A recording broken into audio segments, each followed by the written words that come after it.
पाठ दानिएल का ग्रंथ अध्याय 3 पद संख्या 25 34 से 43। अजर्या खड़ा होकर प्रार्थना करने लगा और उसने आग की लपटों के बीच ये कहना आरंभ किया, तू अपने नाम का ध्यान रख कर हमें सदा के लिए न त्याग, हमारे लिए अपना विधान रद्द न कर। अपने मित्र इब्राहिम, अपने सेवक इसहाक और अपने भक्त इस्राएल का स्मरण कर। अपनी कृपा दृष्टि हम पर से न हटा।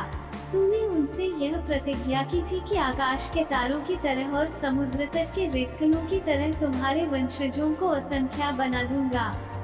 प्रभु, संख्या की दृष्टि से हम सब राष्ट्रों से छोटे हो गए हैं और हमारे पापों के कारण पृथ्वी भर में हमारा अपमान हो रहा है। अब तो न राजा है, न नबी, न नेता, न होम, न यज्ञ, न बलि, न धूपदान। कोई स्थान ऐसा नहीं जहाँ तेरी कृपा दृष्टि प्राप्त करने के लिए हम तुझे प्रथम फल अर्पित करें।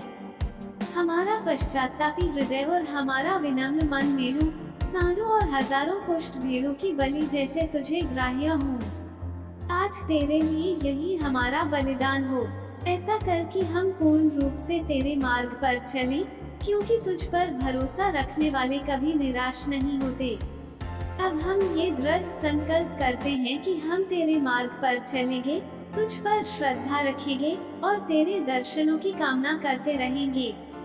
हमें निराश न होने दे, बल्कि हम पर अपनी सहनशीलता तथा महती दया प्रदर्शित कर। प्रभु, अपने अपूर्व कार्यों द्वारा हमारी रक्षा कर और अपने नाम को महिमान्वित कर।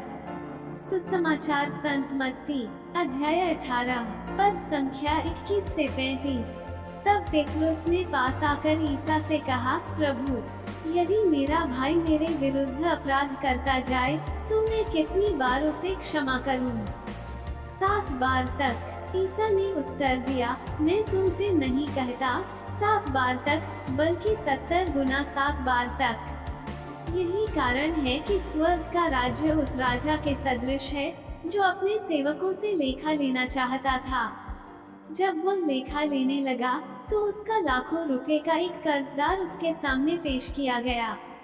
अदा करने के लिए उसके पास कुछ भी नहीं था, इसलिए स्वामी ने आदेश दिया कि उसे, उसकी पत्नी, उसके बच्चों और उसकी सारी जायदाद को बेच दिया जाए और ऋण अदा कर लिया जाए। इस पर वह सेवक उसके पैरों पर गिरकर यह कहते हुए अनुनय विनय करता रहा, मुझे समय दीजिए और मैं आपको सब चुका दूंगा। उस सेवक के स्वामी को तरस हो आया और उसने उसे जाने दिया और उसका कर्ज माफ कर दिया। जब वह सेवक बाहर निकला तो वह अपने एक सह सेवक से मिला जो उसका लगभग 100 दीनार का कर्जदार था। उसने उसे पकड़ लिया और उसका गला घाट कर कहा, अपना कर्ज चुका दो। सह सेवक उसके पैरों पर गिर पड़ा और यह कहते हुए अनुनय विनय करता रहा, मुझे समय दीजिए और मैं आपको चुका दूंगा। परंतु उसने नहीं माना और जाकर उसे तब तक के लिए बंदी गृह में डलवा दिया जब तक वह अपना कर्ज न चुका दे। ये सब देखकर उसके दूसरे सह सेवक बहुत दुखी हो गए और उन्होंने स्वामी के पास जाकर सारी बातें बता दी।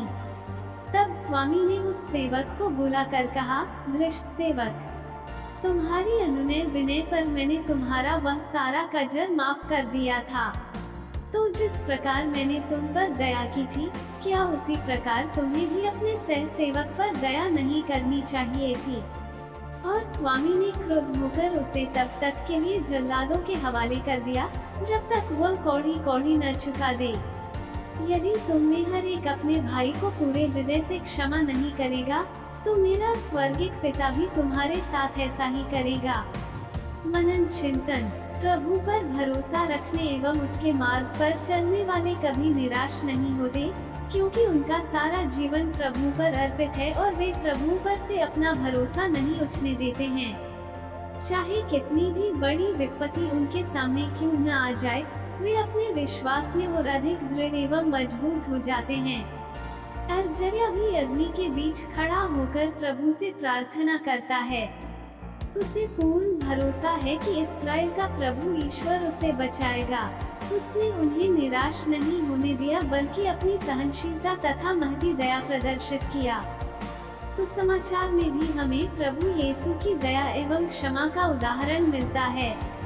पेतरुस प्रभु यीशु से पूछते हैं, प्रभु, यदि मेरा भाई मेरे विरुद्ध अपराध करता जाए तो मैं कितनी बार उसे क्षमा करूं? 7 बार। यीशु उत्तर देते हैं, मैं तुमसे नहीं कहता 7 बार तक, बल्कि 70 गुना 7 बार तक। हमें दूसरों को क्षमा करते रहना और क्षमा करते जाना चाहिए। प्रभु चाहते हैं कि दूसरों को क्षमा करना हमारा स्वभाव बन जाए। आमीन।